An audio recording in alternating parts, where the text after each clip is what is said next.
webinar, a este webinar con nuestro invitado, el licenciado Gustavo de Hoyos, que en un momento me permitiré leer una breve reseña.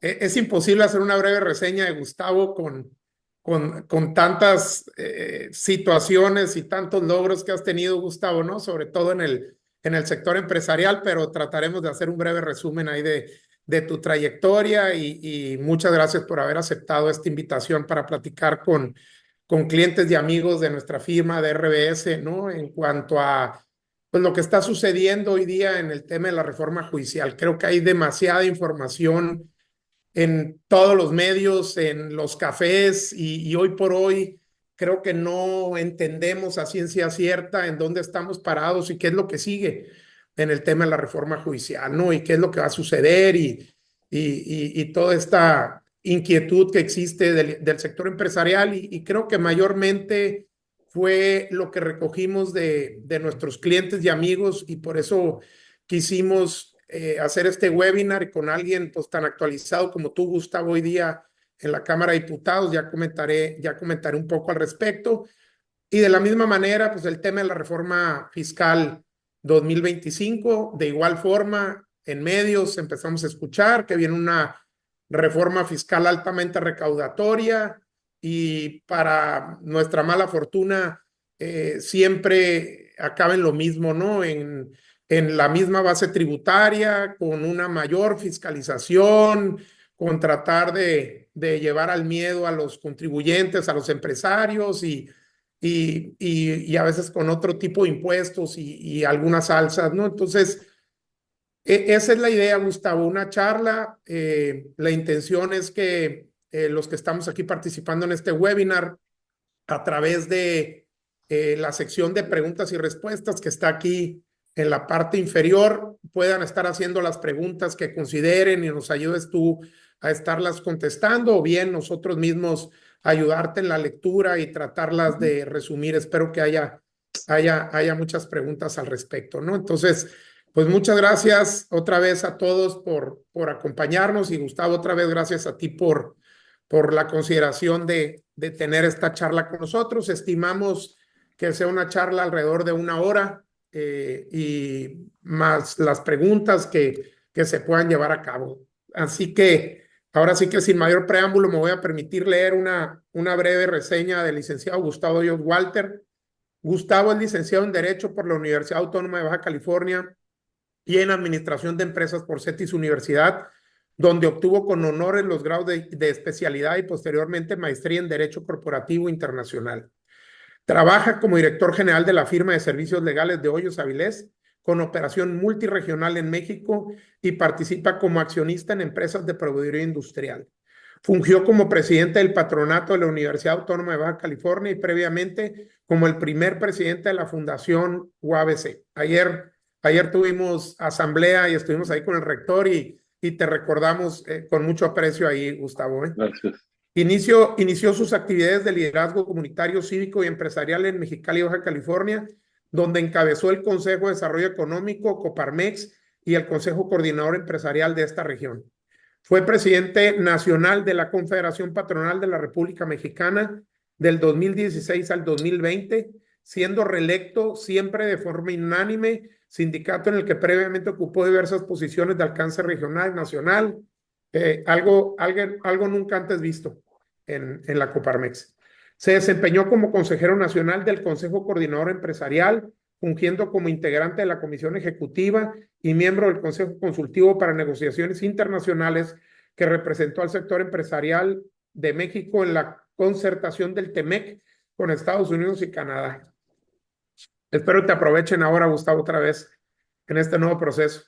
Fundó y presidió el Consejo Nacional de Litigio Estratégico AC, que sin fines de lucro promueve en forma directa y patrocina a terceros en procedimientos jurisdiccionales de alto impacto en defensa del Estado de Derecho y la democracia. Promovió la conformación de Sí por México, que desde la sociedad civil impulsó la conformación de un bloque de contención frente a la mayoría oficialista con acciones legislativas y jurídicas por los legisladores de los partidos en la oposición. Fue cofundador, que convocó de Unidos que convocó las históricas movilizaciones cívicas de 2022 y 2023 para defender al INE y a la Suprema Corte de Justicia de la Nación frente al intentón oficialista para su devastación institucional. En las redes sociales es un líder de opinión relevante con una comunidad de cerca de 1 millón de seguidores en forma acumulada en las diversas plataformas.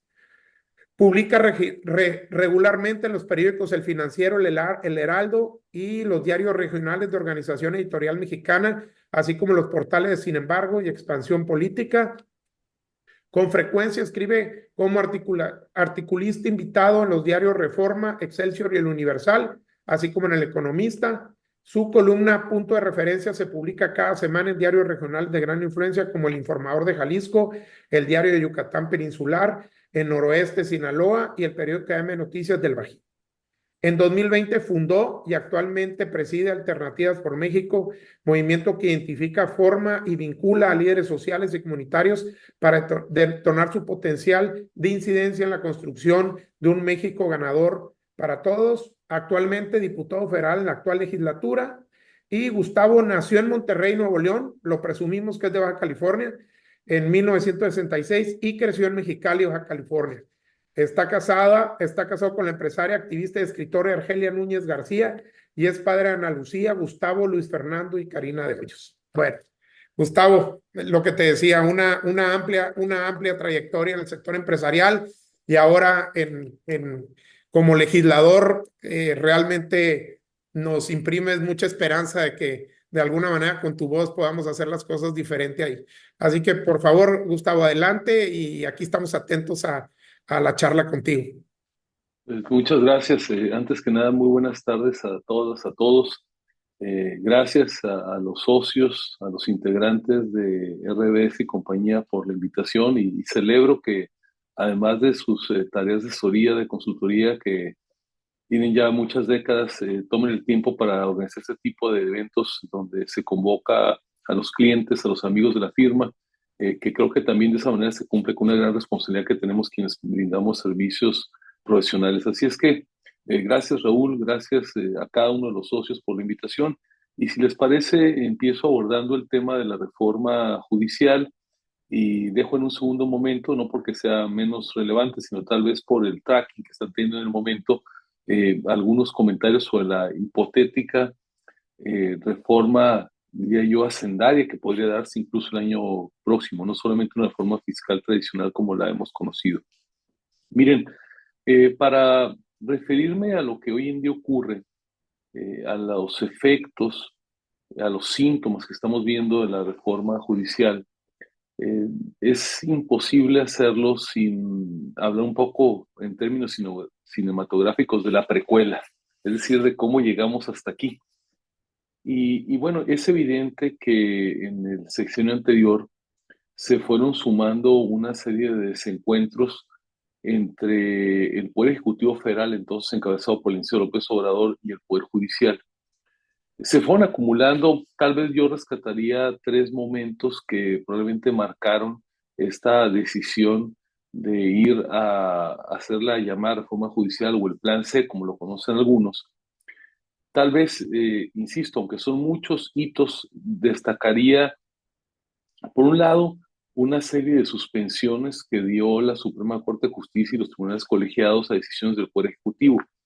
Hace rato, cuando Raúl hacía mi semblanza, mencionó que nosotros, por ejemplo, fundamos junto con otros colegas abogados el Consejo Nacional de Litigio Estratégico. Nosotros desde ahí planteamos, igual que lo hicieron otras organizaciones, barras de abogados, muchos litigios en defensa de la democracia, el Estado de Derecho, algunos de ellos que tienen que ver con la suspensión y luego destrucción del aeropuerto de Texcoco, con el Tren Maya, con la refinería de Dos Bocas.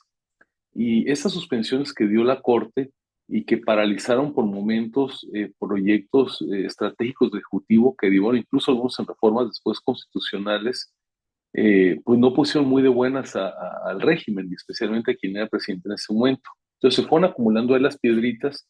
El presidente López Obrador no entendía o no quería entender que justamente la Suprema Corte es un tribunal constitucional y que ese es su papel cuando hay mérito otorgar suspensiones y eventualmente otorgar amparos.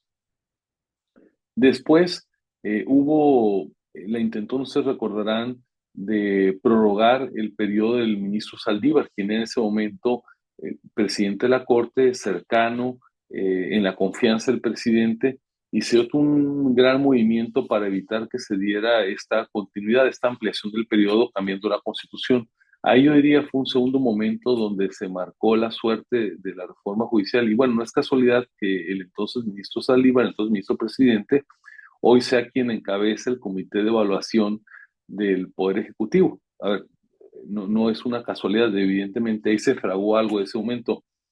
Y tal vez la parte más difícil de esta relación entre el Poder Judicial y el Poder Ejecutivo el sexenio anterior, y que, insisto, marcó lo que hoy estamos viviendo, fue cuando la Suprema Corte desechó las reformas que planteó el Ejecutivo y que han sido aprobadas en el Congreso, tratando de hacer cambios constitucionales por la puerta de atrás, es decir, tratando de cambiar con la mayoría que sí tenían en el Congreso temas que requieren una reforma constitucional.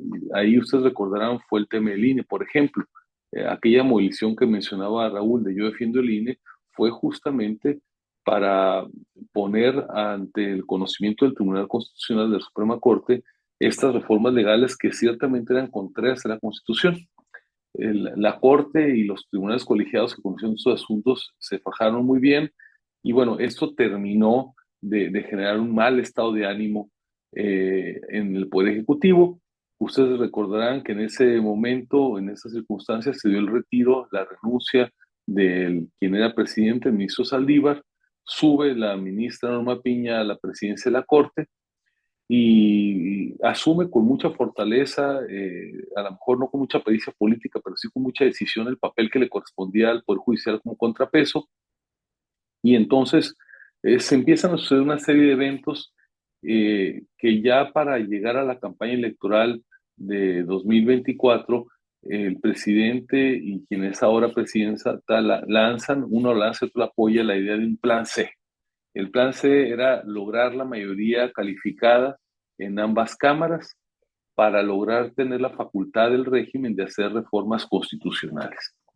Y bueno, desde luego podemos cuestionar mucho. Hay quienes pensamos que las decisiones que tomó el Tribunal Electoral del Poder Judicial de la Federación a la hora de asignar las plurinominales no fueron las correctas, pero de una manera o de otra se logra, comprando a algunos legisladores, presionando a otros, que el oficialismo en su conjunto tenga hoy mayoría calificada en ambas cámaras, controla también dos terceras partes de las legislaturas y esto le permite que prácticamente sin consultar a la oposición en las cámaras pueda llevar adelante una reforma constitucional.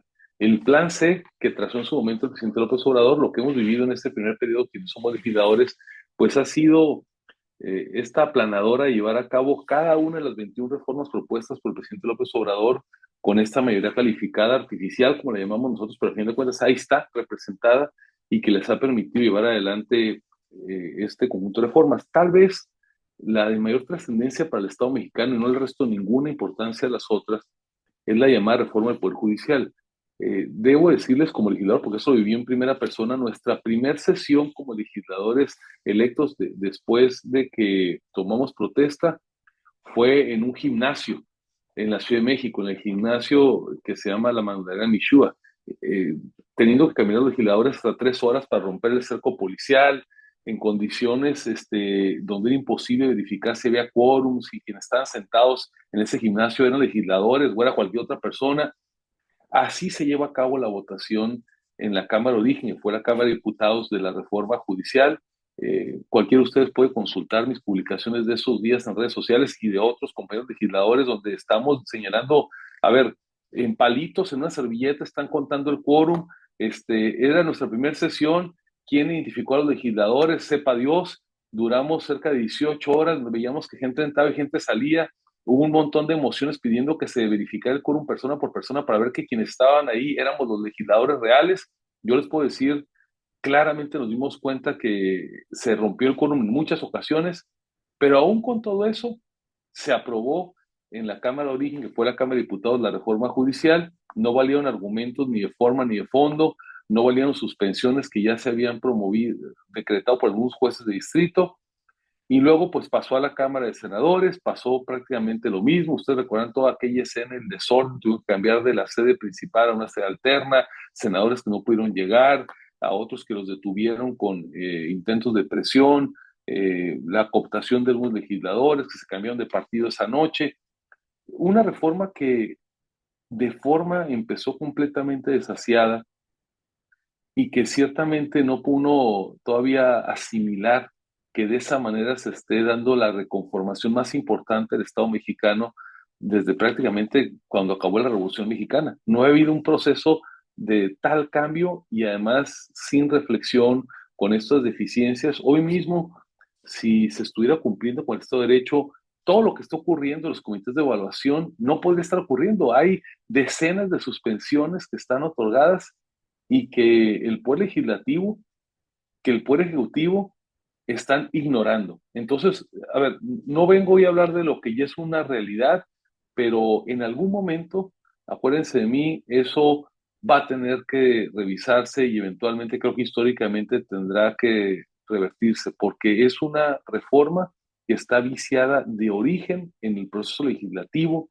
en sus procesos deliberativos, en avanzar aún a pesar de decenas, no una o dos suspensiones, de decenas de suspensiones promovidas por asociaciones de jueces, por varas de abogados, por grupos sociales, por mujeres que impugnan que no están respetando las cuotas de género. Entonces, no podría pasar lo que está pasando, pero sí está pasando. Entonces, no me extiendo mucho más de esto porque entonces me voy a comer la hora platicándoles de lo que no debía estar ocurriendo y también les tengo que platicar de lo que sí está ocurriendo. Entonces, dejo aquí nada más porque sería imposible mencionarles que es una situación de absoluta violación del Estado de Derecho y sobre eso se está, sobre esas bases endebles se está construyendo el nuevo poder judicial de la Federación.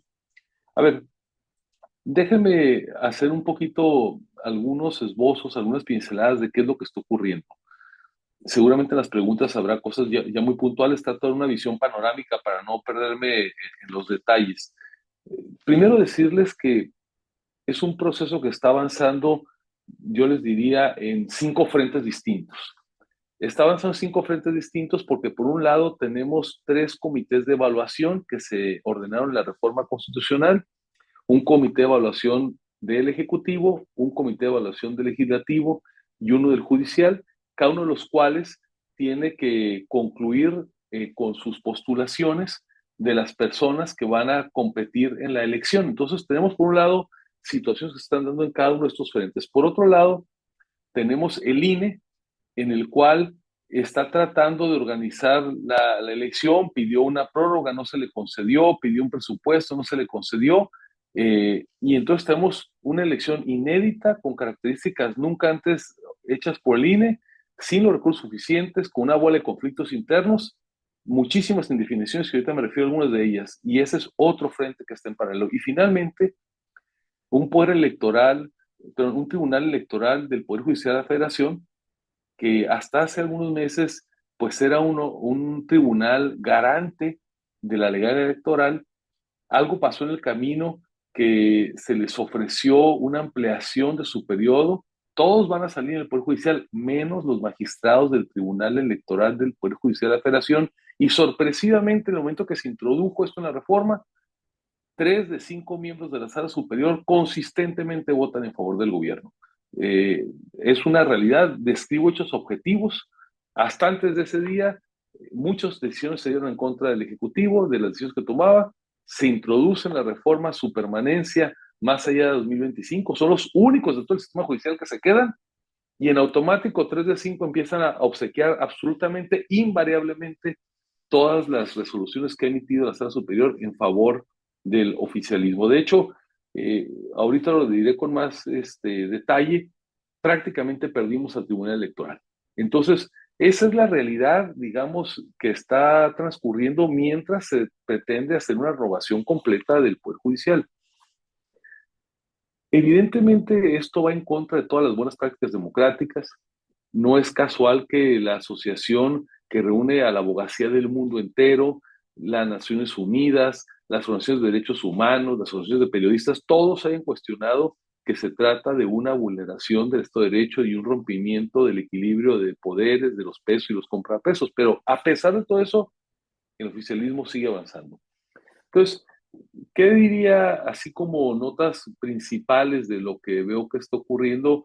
Déjeme empezar por el legislativo, que es el comité que depende del poder legislativo.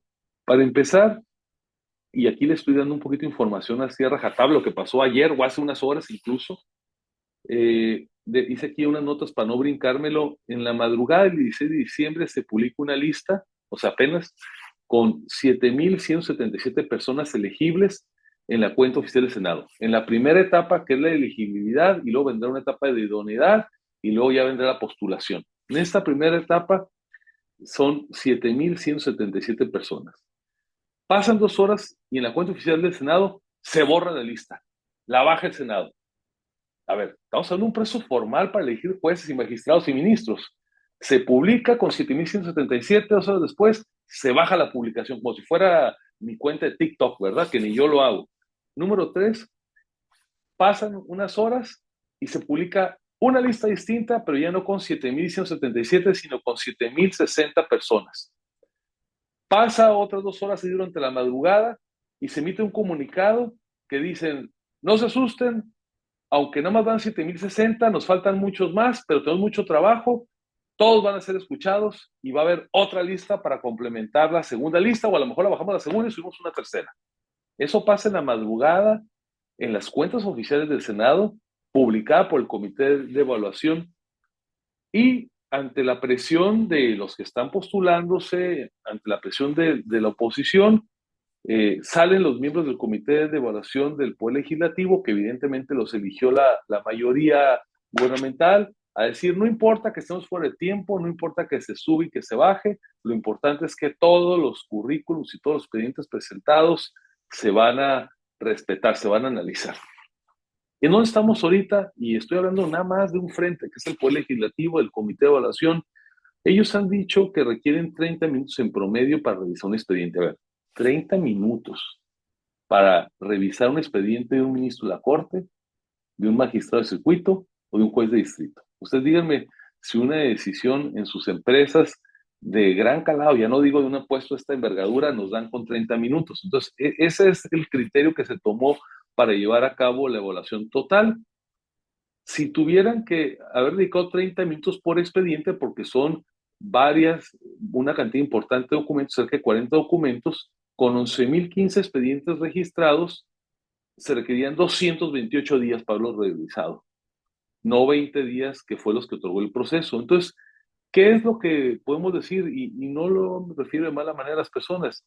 Es una reforma absolutamente mal diseñada. Está mal que quieran correr y vayan a correr de golpe a jueces y juezas y magistrados y magistradas y ministros y ministros. Pero si ya lo iban a hacer, qué prisa, ¿no? Hagámoslo bien. Aquí lo que queda claro es que se están evaluando y se están decidiendo las postulaciones de personas que van a impactar la vida de millones de mexicanos con una ligereza, y no quiero decir ningún puesto para no parecer despectivo, que en una empresa a la menor jerarquía se le daría más tiempo a la selección. Eso es lo grave, que qué va a pasar, quiénes se van a colar, o en el caso contrario, a quiénes se va a excluir, cuando es una evaluación que imposible que en 30 minutos se revisen antecedentes. ¿Ustedes creen que van a revisar las 10 sentencias más importantes de cada juez de distrito? Este señor emitió tal suspensión en materia de competencia económica, luego esto, cambió el criterio, tuvo una queja administrativa, cuál era su rezago. O sea, no se está prácticamente más que revisando. Tuvo por medio de 8, tiene 3 casos de recomendación de los vecinos, puso todos los documentos, vámonos, pasa, o bien no pasa con cualquier pretexto. Entonces, mi comentario, y tomo el ejemplo del Poder Legislativo, ahorita me refiero a un par de comentarios en el caso del Comité de Evaluación del Poder Judicial. Es evidente que la reforma estuvo súper mal planeada, se pusieron fechas fatales sabiendo que era imposible cumplirlas, y cuando algún candidato o candidata vaya a ser desplazado de manera definitiva, evidentemente tendría toda la posibilidad de pedir que se reponga el procedimiento, que se le incluya, y vamos a acumular una cantidad, y no quiero ser aquí el profeta, inconmensurable de amparos, de procedimientos en contra de esta situación de la selección preliminar. Entonces, ya ahorita hay varias publicaciones que refieren la inconsistencia con la que está haciendo la evaluación. Es obvio, se están repartiendo los expedientes para cada quien vaya avanzando y pues una persona califica de una manera, otra de otra manera, y lo que pasa con uno del comité no pasa con otro. Entonces, realmente se está haciendo una gran crisis. Lo que queda de manifiesto, y hay que decirlo con toda claridad, es una reforma no reflexionada, mal planeada, etcétera. Déjenme dejar un poquito el Poder Legislativo para irme al Poder Judicial. Me fui amplio en el Legislativo porque es la cancha en la que me toca a mí. Ahora, en el Poder Judicial, fíjense lo que está ocurriendo. Ayer se estuvieron evidenciando una buena cantidad de personas que no pasan a la siguiente etapa. Cuando uno revisa las causales por las que no están pasando, por ejemplo, como a 35, 36 personas se les declinó su participación porque el ensayo se pasó una cuartilla. A decir, un ensayote bien detallado del tema que están evidenciando su capacidad, dicen, te pasaste una hoja a la cuartilla, descalificado. Luego, eh, un requisito es demostrar la experiencia. Entonces, hubo varios funcionarios judiciales, jueces y magistrados que no pusieron una constancia de experiencia. Los estoy hablando del Poder Judicial, donde está su expediente que tienen 15 años de magistrado, 20 años de magistrado de juez, y le dicen, no, no acreditaste tu experiencia profesional. Entonces, o por ejemplo, a otros magistrados los desecharon y jueces de los que se inscribieron porque no acreditaron el que no tengan otra nacionalidad fue una constancia, aunque exhibieron su INE. Entonces, fíjense, a ver, a jueces y magistrados que tienen esas características, se les está, en este caso, eliminando la posibilidad de que participen por cuestiones que son absolutamente inconsistentes, ilógicas. Y bueno, yo no sé en qué va a parar esta situación, porque seguramente muchas de ellas y ellos, pues son abogados o jueces, van a impugnar el proceso, sobre todo si son excluidos de la participación de esta primera etapa, y no quiero pensar cómo va a venir todo el proceso de reposición, qué implicaciones va a tener, pues si se van a tener que crear nuevos juzgados o magistraturas para estas personas. Realmente es un tema bastante complejo, ¿no? Ahora, por el Ejecutivo van por el estilo también, ahí es donde se muestra más parcialidad, pues imagínense, el comité lo encabeza el exministro Saldívar, que es el autor, déjenme decirlo así, como fue un delito, el autor intelectual de esta reforma. Entonces están viendo cosas absolutamente increíbles, ¿no? Ahora, de lo que menos se ha hablado, queridas amigas, amigos, es de lo que está pasando en el INE. A ver, aquí estamos hablando de lo que está haciendo el comité de evaluación. Se va a calificar en estos días digamos, la viabilidad, la idoneidad, y luego vendrán las postulaciones. Se supone que entre los tres comités tendrán 9 candidaturas para cada posición, para cada juzgado de distrito, para cada magistratura, para cada ministro. Vendrán 3 de cada uno. Más allá de cómo será la selección, más allá de todo lo que estoy diciendo, los que están quedando fuera, el problema es si vamos a tener una elección auténtica.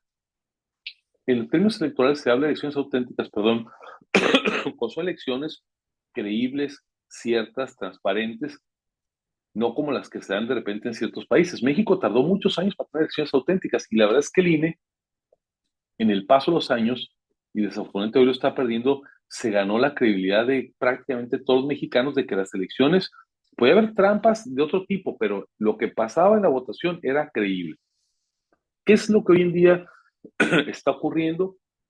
Pues primero el INE dijo, necesito este presupuesto para poder poner las casillas necesarias para una votación de este tipo. Es una capacitación distinta. Nunca hemos capacitado personas para una elección de jueces, magistrados y ministros. Los hemos capacitado para elecciones de alcaldes, de diputados locales, diputados federales, etcétera, presidente, que tiene cierta mecánica. Eso es capacitar para algo completamente nuevo. Y eso implica, pues, invertirle a capacitadores. Bueno, ustedes vieron en las redes sociales, en los medios, un ir y venir. A final de cuentas, no se les dio al INE el presupuesto que estaban solicitando. Conste, debo decirle, y eso que ahora la presidencia del INE es una persona que se le señala como muy cercana al régimen, pero aún así no se autorizó ni la prórroga del plazo, que decían ellos, si nos das más plazo, podemos con menos capacitadores y todo prepararlo mejor sin tanto costo, como en cualquier obra civil, lo que sea. Quieres menos plazo, capacitar más gente, pues te cuesta más. No se concedió la prórroga porque era un irreductible del gobierno, no se dio el presupuesto correcto. ¿Y qué es lo que ahora decidió el INE? Que no va a haber casillas, que va a haber centros de votación. Entonces, imagínense, depositamos en México un alto abstencionismo, no obstante que hay muchísimas cientos de miles de casillas que prácticamente las personas se pueden llegar con mucha facilidad, algunos no, pero en lo general en las zonas urbanas sí. Ahora, como no hay presupuesto, no va a haber casillas, va a haber centros de votación donde tendrá que concurrir gente que habitualmente va a 40 casillas, ir a un solo centro de votación, porque de esa manera lograron eficientarlo o hacerlo más barato. Imagínense el relajo que va a representar estos macrocentros de votación. Si todos nosotros nos ha pasado que el día de la jornada electoral, de lo que ya sabemos que organizan los partidos, que ayudan con representantes, y hay complejidades, imagínense una elección donde no puede haber partidos, donde no hay casillas, hay centros de votación, con funcionarios no capacitados, por una elección que nunca han practicado. No quiero ser agorero del desastre, pero algo no va a estar muy en orden. Y eso ya lo decidió el INE, eh, diciendo no tengo otra manera. A ver, pensemos que son muy vivos, logran capacitar, los centros de votación se organizan de una manera fantástica, está bien. Vamos a pensar que todo se alinea para que funcione muy bien. Les platico otras de las broncas que están ahí quebrándose la cabeza. Por ejemplo, tomo la Ciudad de México. En la Ciudad de México solamente, estoy hablando del Poder Judicial Federal, se tienen que elegir 190 cargos. 190 cargos de jueces, magistrados y ministros. Ah, porque la otra cosa es que el criterio que está tomando, como no hay criterios en la ley, es si está radicado el juzgado que corresponde en una ciudad, pues entonces ahí le corresponde a los votantes de ese lugar. Y entonces, en la Ciudad de México, no nada más por su tamaño, sino por cosas que ahorita les voy a comentar, tendrían que elegir 190 cargos judiciales. Multiplíquenlo por 9. ¿Cuántas personas van a estar participando? Imagínense qué ciudadano tiene la capacidad para una elección inédita diferenciar si el señor o la señora A es mejor o el señor o la señora B. Realmente, pues va a ser imposible que sea una elección informada, porque además no pueden hacer campaña con recursos de los partidos. O sea, pues, ¿quién es el que me pongas ahí enfrente? Ahora, estamos viendo cosas bien absurdas. Por ejemplo, el juzgado en materia de competencia económica está en la Ciudad de México.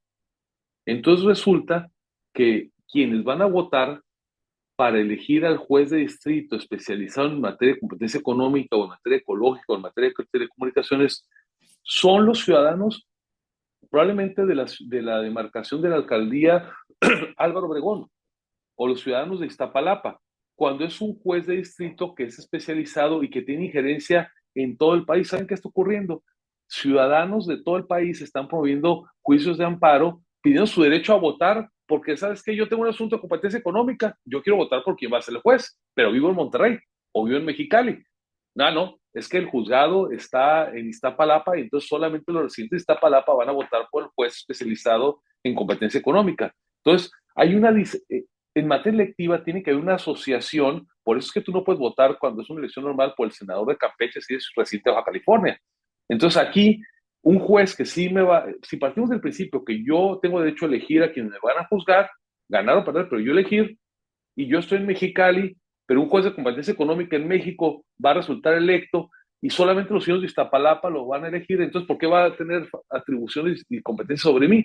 ¿Sí me explico? Entonces, todo el sistema, la lógica bajo la cual el andamiaje lógico jurídico que se construyó, pues ya prácticamente está haciendo crisis. Y eso les digo competencia económica, pero acuérdense ustedes que en la Ciudad de México radican, con alguna excepción, todos los juzgados de distrito especializados. El Poder Judicial en los últimos años fue construyendo juzgados especializados en materias bien específicas, en temas que tienen que ver con cuestiones bursátiles, en cuestiones de telecomunicaciones, en cuestiones ambientales, en cuestiones administrativas. Bueno, los electores de estos jueces, perdón, y miren que yo tengo mucho aprecio por la Ciudad de México y vivo allá parte de mi tiempo desde hace años, pues nada más los chilangos. Ahora sí que si había razones para que hubiera cierto recelo provincial, pues ahora va a ser más, porque resulta que los únicos electores de los jueces especializados son los que viven en la Ciudad de México. Entonces, 190 cargos para elegir. No sabe el INE cómo hacerle, cómo repartirlos, porque la concentración geográfica es distinta, no en todas las delegaciones hay la misma cantidad de jueces de distrito. Entonces decir, oye, y si este juzgado ubicado en Álvaro Obregón, se lo pasamos a Iztapalapa y que voten en Iztapalapa, oye, entonces, ¿cuál fue el criterio? Pues no, no más, porque nos falta uno más que elijan allá. Eso es lo que está pasando. Oye, o los magistrados de tal tipo, pues los mandamos para allá porque allá no hay suficientes juzgados, entonces que lo voten. No va a haber una lógica de ningún tipo territorial ni nada. Simplemente es reparte parejo. Entonces, si es reparte parejo, pues que nos repartan en todo el país, ¿verdad? A lo mejor nos tocan elegir 3, 4 jueces especializados, un magistrado que esté radicado en la Ciudad de México. No, se va a circunscribir a la Ciudad de México. Entonces, ¿qué les quiero decir con esto? Hay un problema incluso ya a nivel conceptual de qué tan auténtica o no auténtica va a ser la elección. Aparte, déjenme decirles, y ahora abordo el tema del Tribunal Electoral, con este dulcecito que les dieron a los magistrados y magistradas del tribunal, que les decía hace un momento, en todos están votando 3-2, todos los impugnación, los juicios de protección de derechos políticos electorales que se están promoviendo en relación con esta elección, ni siquiera los están resolviendo. Es más, ni siquiera los están desechando individualmente. Ayer hubo un desechamiento en bloque como de 100 asuntos. Así, simplemente no procede y se desechan y así la lista de asuntos para atrás. ¿Qué tipo de desechamientos? Por ejemplo, organizaciones de mujeres que están promoviendo que se respete la igualdad, que no se remuevan a mujeres juzgadoras para que esas todas se vayan hasta el siguiente momento y mantener con esto la paridad. Son muchos, queridos amigas y amigos, los vicios que se están presentando y me temo decirles que además de otros temores que tenemos todos por lo desasiado del proceso, por la falta de tiempo, por la falta de tiempo literalmente en términos humanos, ya no digo de mala fe que pueda haber por ahí alguien que esté actuando malo, simplemente por una cuestión de número, de tiempo, de falta de sistemas. Están diciendo de los 3 comités, nos hace falta sistemas, simplemente para sistematizar esto. Va a haber muchísimos problemas, muchísimas inconsistencias y seguramente muchísimas impugnaciones. Entonces, hoy en día tenemos una elección y empiezo a cerrar con esta parte totalmente incierta, que seguramente, como muchos tememos, porque quisiéramos que fuera de otra manera y equivocarnos, nos entregará un poder judicial con poca legitimidad, incluso con las reglas actuales. Muchos pensamos que no se deben de elegir, pero aún pensando que ya es una reforma como haya sido, está tan mal ejecutada la reforma que tendrá ese pecado de origen, vamos a decirlo así, esa falta de legitimidad de origen para muchos de los que resulten electos. Dejo hasta aquí mis comentarios sobre este proceso de la reforma judicial y no sé, les pregunto a los socios de RBS si quieren que me brinco a lo fiscal de una vez para abrir los comentarios o quisieran aquí hicimos una Oye, pausa. oye, gracias, Gustavo. Muy claro y sin duda aleccionador del proceso que malamente se ha llevado, ¿no? Estamos recibiendo algunas preguntas y ahorita tomaba algunas notas y a lo mejor aprovechar aquí para hacer el comentario. Creo que algo que veo yo que existe la inquietud, Gustavo, es que si esto todavía tiene algún elemento que nos permita frenarla. Veíamos hace poco menos de una semana que una juez federal en Jalisco, creo, otorgaba un amparo, ¿no? Otra vez y en 8 columnas salió en varios diarios y varios portales de que una juez federal había emitido un amparo a favor para frenar la reforma judicial, ¿no? Y obviamente, a lo mejor aquí lo comentaste a lo largo ahorita de tu exposición, pues gran parte de la inquietud de los empresarios, de nuestros clientes, nosotros mismos, es si consideras que a cómo va este proceso, verdaderamente se pierda la independencia, ¿no? En los tribunales, ¿no? Una pregunta muy específica que hacían ahorita era en el tema fiscal, ¿no? Sabemos que tú tenías siempre, ¿no? El elemento de una vez que termine un crédito fiscal, la autoridad, aunque tú le justifiques que no procedía, te determina el crédito fiscal y teníamos pues la alternativa, ¿no? De irlo a litigar, ¿no? Hoy día la inquietud es que esa independencia que existía anteriormente, pues de alguna manera se vaya a perder al pensar que pues otra vez este oficialismo, masivo que se está dando, ¿no? Hasta en la designación y como dices tú, en la lista y la subo, la bajo, yo determino quién y quién no, pues definitivamente que todo el mundo luego se debe a alguien, ¿no? Ujú. Entonces, conocer tu opinión, si crees tú que sea así de rígido, como lo estamos viendo, ¿no? Que se vaya a perder por completo la independencia, o veremos algunos casos, como vemos, sin duda, creemos que sin duda el Poder Judicial tiene muchas deficiencias como está actualmente, no lo sabemos. Hoy día, desafortunadamente, la ley tiene precio. Entonces, ¿crees tú que esto vaya a cambiar? ¿Cuál es tu opinión al respecto, Gustavo? Y saber que si todavía existe algún dique de contención que pudiera dar marcha atrás a la reforma o frenarla parcialmente, como veía que acaba de suceder, ¿no? Como que concientizaron, ahorita que leía tu currículum por todo este tema del Infonavit, ¿no? A mí me invitaste a participar como asambleísta y consejero en Infonavit Nacional y pues veíamos que verdaderamente era tripartita, ¿no? El sector empresarial y el sector obrero tenía elementos y tenía poder de decisión, al menos en una mesa, ¿no? Para consensar. Pero bueno, ahí por ahí vi que ahorita la frenaron un poco y seguramente la van a matizar. ¿Qué opinas al respecto, Gustavo? A ver, no hay ninguna duda, Raúl, todos, todas, que estamos experimentando una pérdida de la independencia judicial. No hay ninguna duda que hoy en día el Poder Ejecutivo va a tener una absoluta preeminencia sobre los otros dos poderes. Se lo dice alguien que está participando actualmente en el Poder Legislativo. Estamos en una regresión probablemente a los años 80 del siglo pasado. No es nuevo para México, pero sí lo habíamos dejado atrás. Ciertamente en los 80, pues quien era presidente y hacia atrás, pues tenía control absoluto de la Corte, control absoluto del Legislativo. Lo que hoy nos está ocurriendo es justamente eso, regresar donde estábamos cuando teníamos los que andamos ahí en el quinto piso, teníamos ahí apenas unos cuantos años. Ese es el México que se está construyendo. Ahora, ¿qué es lo que va a pasar en los asuntos que uno ponga en el conocimiento del Poder Judicial de la Federación? Seguramente habrá algunos jueces buenos que se queden, no hay duda. Ojalá que sean muchos. Seguramente algunos magistrados de los que están hoy en día se quedarán. Ojalá que sean muchos. Ciertamente su cálculo de su expectativa de carrera, Raúl, todas y todos, pues cambia, ¿no? Desde el punto de vista que ya va a depender de un proceso electoral, de si un partido político abierta o ocultamente me respalda o no.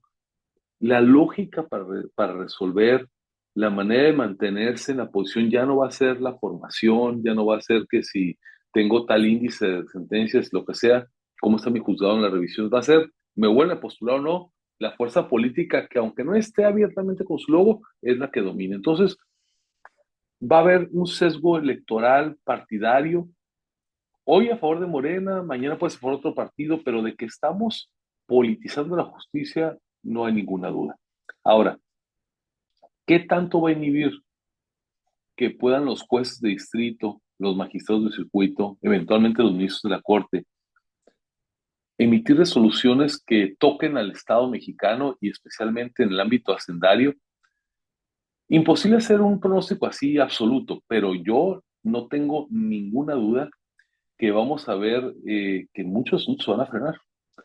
A lo mejor en pequeños asuntos de créditos fiscales menores que tienen que ver con alguna nulidad, algún afincamiento de algún crédito que no sea una cosa muy relevante, habrá cierto nivel a lo mejor de autonomía. Pero si es un asunto que por su naturaleza planteó su abogado, su consultor emblemático, que pueda tener una secuela un precedente o que sea un crédito de tal naturaleza que toca un monto muy importante o un área específica del Estado mexicano que les preocupe. ¿Podrá haber algún juez valiente? Sí. ¿Podrá haber un tribunal valiente? Sí. Pero los incentivos para mantenerse con independencia, Raúl, son muy pocos. Es mucho más riesgoso para una persona carrera judicial. Imagínense un juez o jueza que libra esto, que se apunta y quién sabe cómo logró pasar. ¿Ustedes creen que al día siguiente se va a entrar una resolución en contra del SAT, sabiendo que hay un tribunal de disciplina que ahora lo puede cesar prácticamente con oficio? A ver, son humanos. Yo creo que los jueces y juezas, sobre todo en nivel federal, que hoy conocemos, la mayoría, porque hay corruptos, sí, yo los he perseguido, los he denunciado, son gente formada, entrenada para eso, pero tampoco no son traídos de Marte o de Júpiter, ¿verdad? O sea, una presión sí les hace mella. Entonces, lo que creo yo, Raúl, es que vamos a ver un deterioro en la calidad de la misión de justicia y que va a ser muy importante que quienes se asesoren bien, porque tenemos que estar seguros de que las estrategias fiscales, la planeación que se haga esté muy bien construida para tratar de no estar sujetos a esta circunstancia, ¿no? La posibilidad de apostarle a un litigio creo que estará siempre ahí, pero la probabilidad de éxito también va a bajar, no hay duda de ello.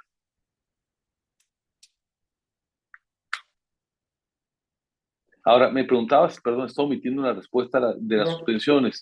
Ujú. Pues miren, me pesa decirlo porque soy un abogado litigante, porque vivo de eso, pero hoy las suspensiones valen muy poco cuando son asuntos que afectan al gobierno, al régimen. Se las pasan por el arco del triunfo. Decía en mi plática, en mi momento introductorio, que ahorita hay no una ni dos, decenas de suspensiones sobre el proceso. A ver, hay suspensiones que ordenaba no empezar a discutir la reforma hasta que no se verifique el quórum. Todavía están ahí. Imagínense a dónde vamos ahorita. Desde el día uno hasta las votaciones en la Cámara. A ver, hubo una donde se votó que un legislador salió ahí y estaba su voto, me tocó a mí presenciarlo, y al mismo tiempo estaba en un estadio, ¿no? Entonces, Claro. bueno, a ver, pues todos sabemos que esa votación es constitucional, que no puedes estar más que ahí.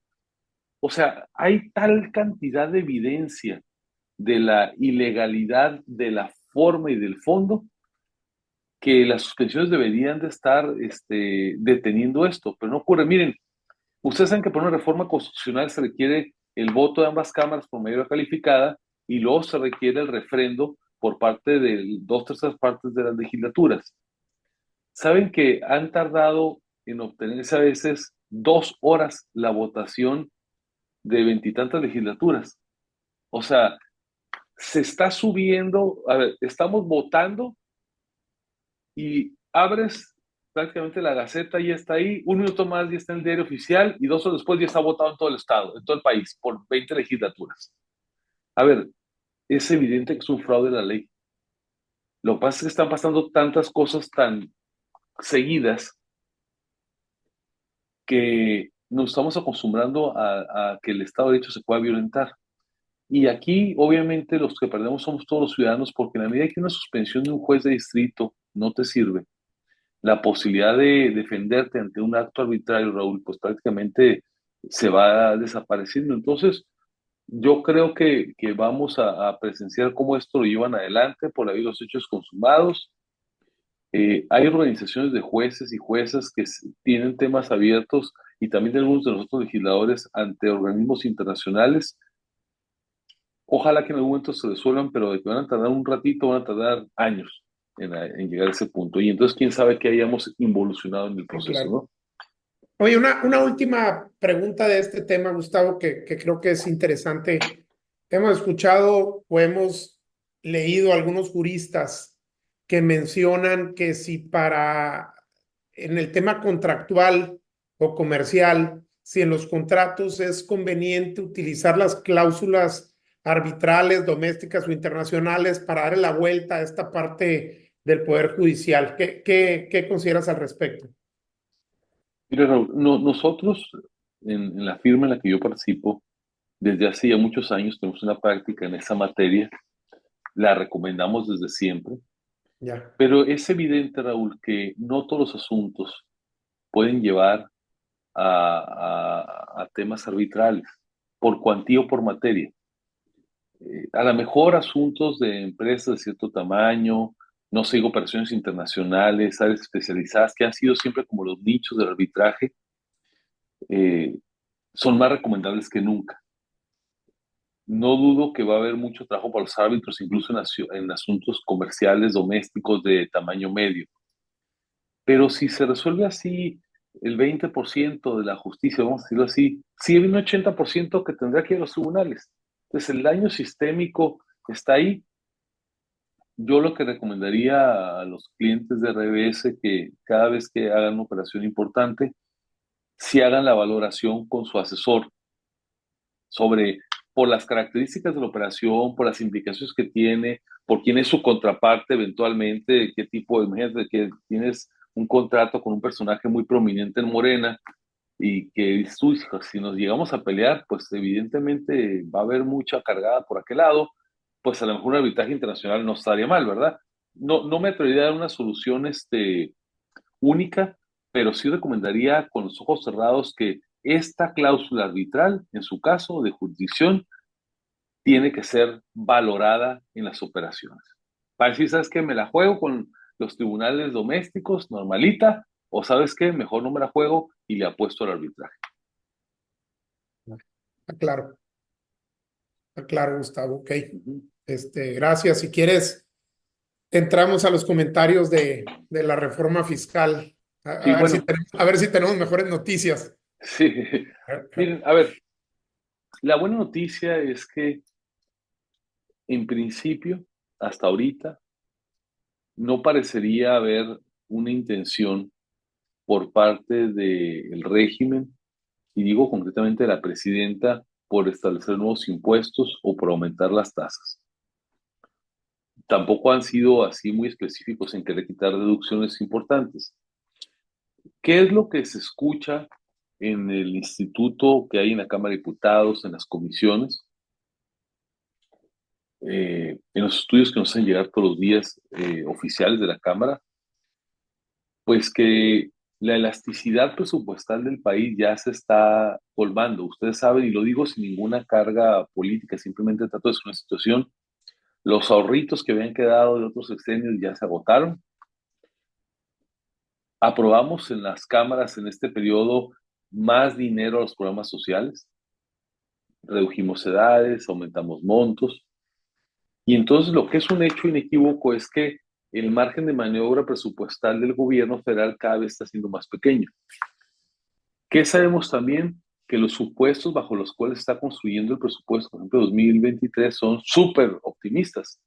Que el petróleo suba, que crezcamos mucho, que la inflación baje. O sea, ahora sí que como cuando planeas en escenarios, todo perfecto, ¿no? La realidad, ¿cuál va a ser? Que difícilmente se van a cumplir y entonces va a haber problemas importantes para el régimen para acabar bien 2025. ¿Qué es lo que me parece que va a ocurrir, queridas amigos y amigos? Es que sí o sí, durante el 2025 vendrá un proceso de valoración para hacer una gran reforma hacendaria. Yo no creo que vendrá una reforma fiscal menor, creo que vendrá una reforma hacendaria que, ¿qué significa? Sí, la parte recaudatoria, evidentemente, un cambio en los criterios de atribuciones entre federación, estados y municipios. Creo que vendrá una revalorización de todo lo que son renuncias tributarias, los regímenes especiales, todo lo que el gobierno ha dejado de ladito y que sabemos que no son pocos casos y que son sectores bien importantes. Creo que ahí le van a meter la mano con todo. Y en la parte de la salida, sin duda va a estar presente la discusión entre las participaciones de federaciones, estados y municipios. Incluso desde el oficialismo hoy en tribuna con frecuencia dicen, "No, es que pedimos que se incluya tal cosa de obra para mi distrito", y pues aunque son de ellos mismos, nadie los pela, los echan en el momento. Y luego va a venir una lucha importante de varios estados sobre la fórmula que se utiliza para repartir de la bolsa que queda para los estados, del 15% de los estados, cómo se distribuye entre los estados, que ahí ustedes saben, están los temas de marginalidad, de población, una bola de indicadores, pero hay muchos estados que se dicen perdedores. entre ellos los más desarrollados, y ahí creo que va a haber un momento de fricción bastante importante. Creo que todo eso va a estarse negociando entre febrero, marzo, y se estará preparando, creo yo, para mediados del año ya esta gran reforma hacendaria. Falta mucho por saberse, es poco lo que ha trascendido, pero sí les puedo decir que la posibilidad de que tengamos una reforma de fondo en 2025 es bastante probable.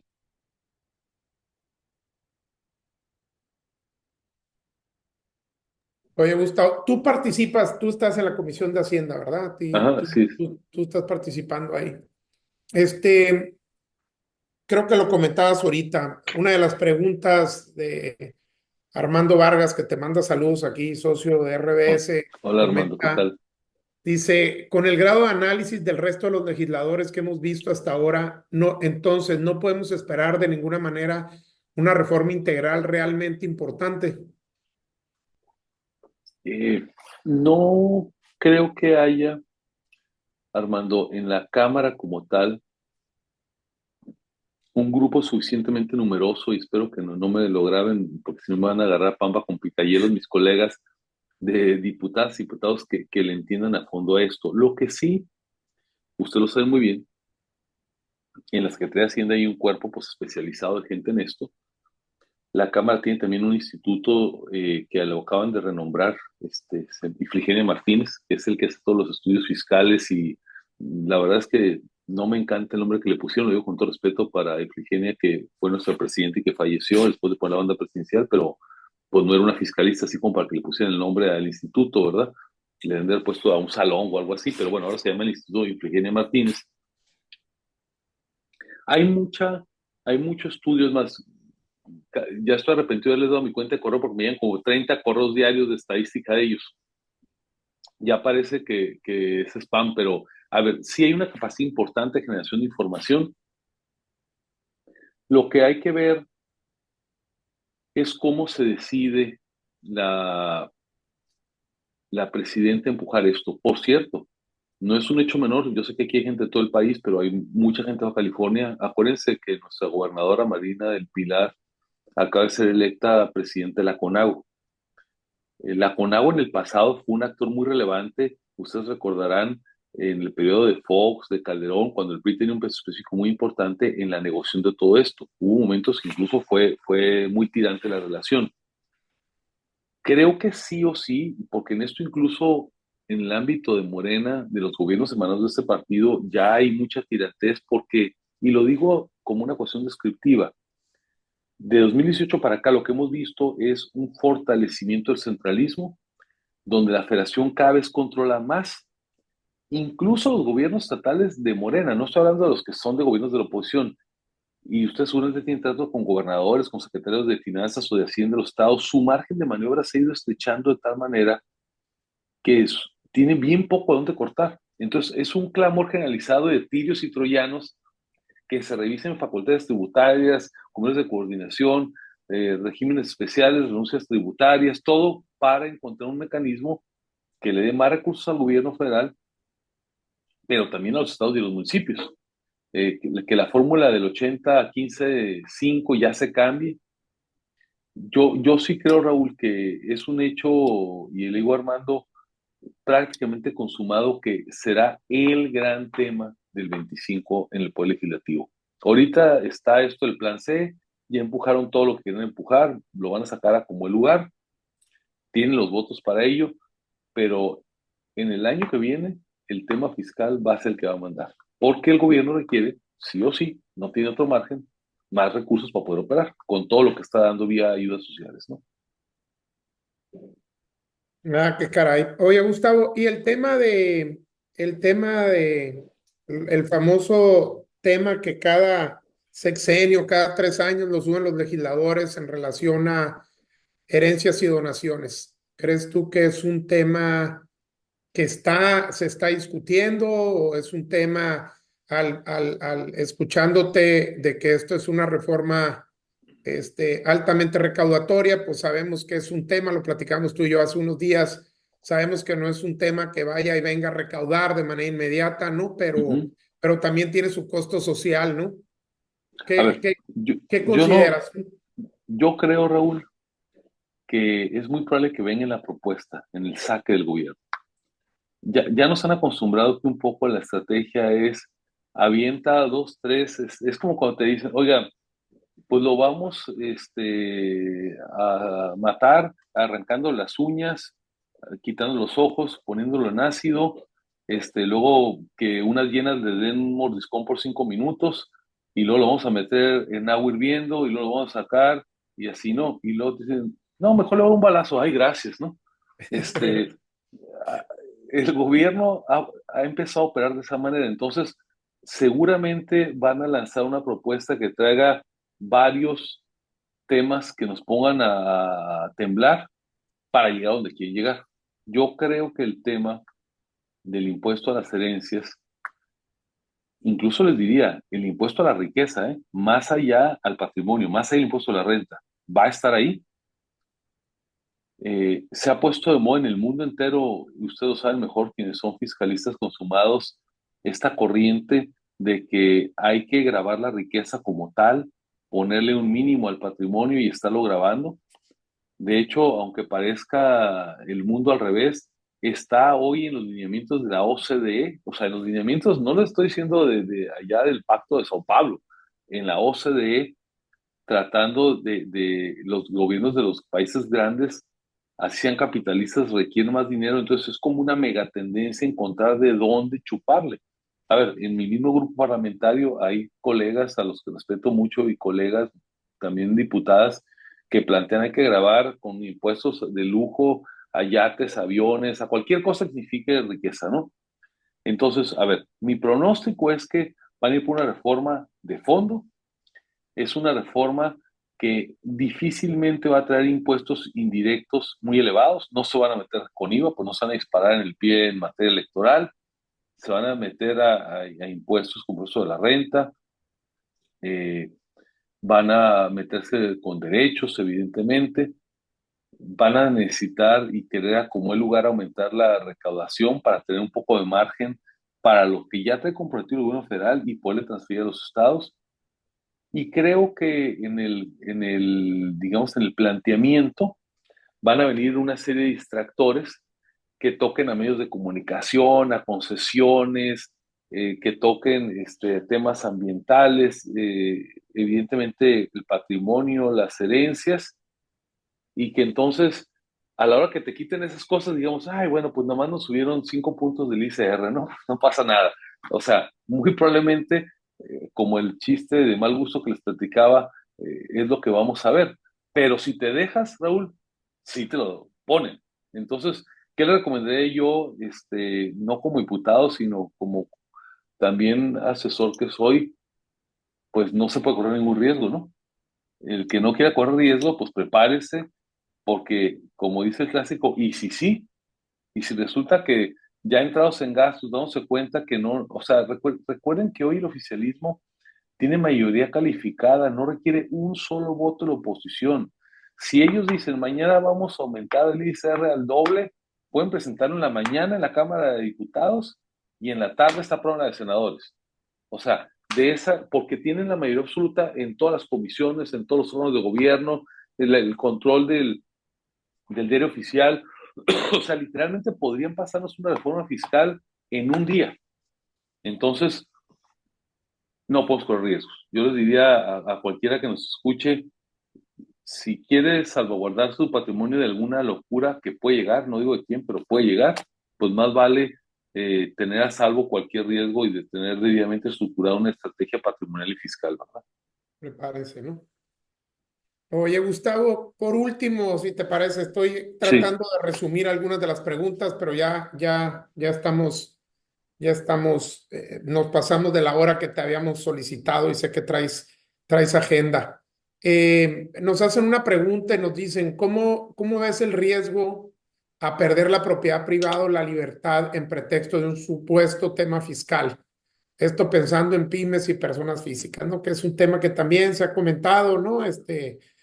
Creo que ha habido ahí en la Ciudad de México, por ahí hubo un planteamiento, ¿no? Que generó mucho ruido a nivel nacional. ¿Cómo ves ese tema? ¿Cuál es tu opinión? Y si quieres con eso cerramos, Gustavo. y te agradecemos otra vez el que nos hayas permitido charlar contigo de estos temas tan importantes. Gracias, Raúl. A ver, divido la pregunta en dos partes, lo que tiene que ver con la propiedad privada y luego lo que tiene que ver con la libertad. Dejo la libertad al final, porque es lo más importante.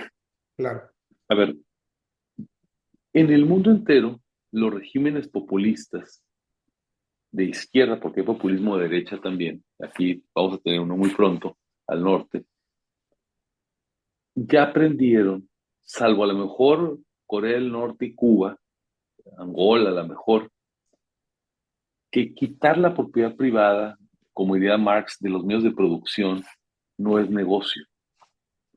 Lo que han aprendido los regímenes populistas de izquierda es que los señores empresarios chiquitos, medianos y grandes son mejores para generar flujo y eventualmente impuestos que el gobierno.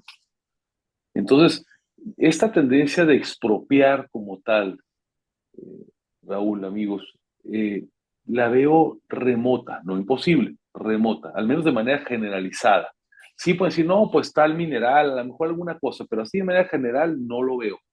Porque el gobierno lo que quiere, a fin de cuentas, es que haya personas como usted y como yo, trabajando, generando flujo, teniendo utilidades y pagar impuestos. Ellos quieren es recursos de sus empresas, de las mías, para podérselo inyectar a sus proyectos, a sus programas, que eso les genere lealtades electorales y entonces les permita permanecer en el poder. Entonces, no que no veo riesgos, pero este punto, Raúl, que me toca, me lo preguntan con mucha frecuencia en pláticas de amigos, en carnes asadas, en el Congreso, en entrevistas, a ver, un riesgo de expropiación generalizada, un régimen así de corte comunista, perdón, francamente no lo veo como una posibilidad real. Sería remoto, sería algo impensable, pero sí veo un endurecimiento del régimen en la medida que controla el Poder Judicial y que tú no puedes contravenir con certeza una decisión de una autoridad fiscal o una autoridad administrativa, la manera como te van apretando para que produzcas para ellos si crece y tus medios de defensa para tener una explotación comercial que tengas una utilidad razonable, justa, acorde a tu trabajo, se puede ir reduciendo. Ahí es donde yo veo un riesgo bastante grave, Raúl. Ahora, en la libertad, ¿qué les puedo decir, queridos amigos? Yo creo que lo que estamos viviendo es un proceso de pérdida de libertad y no nos hemos dado cuenta. Simplemente el no tener capacidad de elecciones auténticas, como ahora va a pasar con el Poder Judicial, eso es perder libertad. ¿Cuántos años perdió este país por tener elecciones creíbles de alcaldes, de diputados locales? Ahora, no, yo no estoy de acuerdo con la elección de jueces y magistrados, pero bueno, póngale que la pasaron. Tener certeza que es una elección correcta, cuando menos, aunque no estuvieras de acuerdo en el concepto, ahí implica una pérdida de libertad. ¿Qué está ocurriendo? Que en la medida que no vamos a tener posibilidad de demandar exitosamente en muchos casos con la nueva integración de la Suprema Corte que se va a dar, de los tribunales colegiados, pues nuestras capacidades para podernos defender de una decisión irregular se van limitando. Miren, yo me he peleado con dos presidentes de la República y en serio, de manotazo y todo, y sabía que siempre tenía ahí dos caminos, porque cooptarme o doblarme nunca ha sido camino. Uno era el Poder Judicial, el otro era el exilio. La verdad es que en alguna ocasión me lo llegaron a ofrecer tener una salida de ese tipo por la presión del presidente de ese momento. El problema es que si no tienes ya el camino de la certeza jurídica, si tú no sabes que una suspensión te va a poder salvar de un acto autoritario, claro que pides libertad. ¿Cómo si te sacan de un concurso de manera legítima, te avientas a demandar una nulidad si sabes que al rato se te viene encima el gobierno y entonces, pues te qué sirve que tenga el mejor abogado o abogada, el mejor asesor, si una suspensión me la van a dar y no la van a respetar? Entonces, cuando empiezas a entender, Raúl, que todas estas cosas te quitan libertad porque te obligan a someterte en lo económico, en lo ideológico, claro que se pide libertad. Por eso mi reflexión y el mensaje final que quisiera dejarles, a reserva de lo que ustedes dispongan, es que pues no hay más que unos 100 años. No es esto una reunión para hacer proselitismo político, pero sí decirles que a nadie nos conviene, a nadie, más en nuestra ideología, tener un país en el cual una sola visión tenga todas las decisiones. Yo sé que cada uno de nosotros pensamos distintos, algunos simpatizamos más con una corriente política, con otra, se vale. Lo que nos interesa o nos debe interesar a todos es que haya equilibrios. No importa quién sea presidente o presidenta, quién sea la mayoría del Congreso, cómo esté entre la Corte, lo importante es que no dependa, como pasaba en el pasado, que una sola visión, una fuerza política, una sola oficina en el país pueda decidir desde las leyes cómo se aplican y cómo se ejecutan. Y es lo que hoy, infortunadamente, por decisión mayoritaria, no puedo decir otra cosa, nos ocurre como país. ¿Qué necesitamos? Pesos y contrapesos, que haya distintas visiones en los tres poderes de la Unión y desde luego que tengamos gobiernos estatales como contrapesos de diferentes orientaciones políticas para que entonces tengamos los ciudadanos certeza de que si uno se equivoca, puedo tener balance con el otro. Hoy eso es lo que estamos perdiendo. Muchas gracias.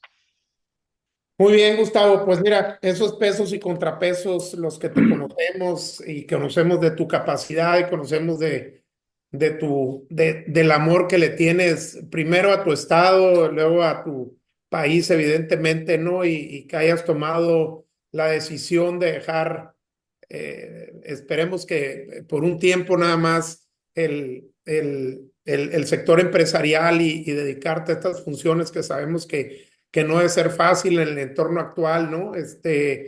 Vemos con de veras esperanzador que gente como tú esté representándonos en la Cámara de Diputados en este caso, ¿no? Y ciertos de que vas a mantener siempre los canales de comunicación abierta, ¿no? Un tema que tú lo sabes como baja californiano y no pretendo que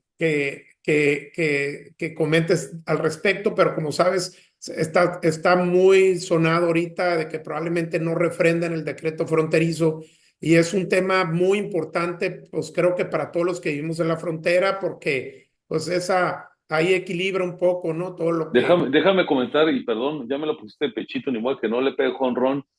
Eh, yo presenté, Raúl, la semana antepasada un oficio muy respetuoso, pero muy firme a la presidenta Sheinbaum, al secretario de Hacienda, también desde la O y al jefe del SAT, primero reconociendo, y perdón que me voy a echar ahí una florecita, pero ni modo que la deje pasar, que nosotros en 2018 a los tres candidatos les propusimos, a los tres candidatos presidenciales de entonces, el decreto de estímulos, ganó el presidente López Obrador la elección, y nos hizo caso en dos cosas, nomás en dos cosas, pero bueno, son buenas. Una fue el salario mínimo y la otra fue el decreto. El presidente López Obrador lo sacó en diciembre del 18, refrendó en 2022, y ahora lo que le estamos pidiendo al presidente Sheinbaum fue que lo prorrogue hasta 2030.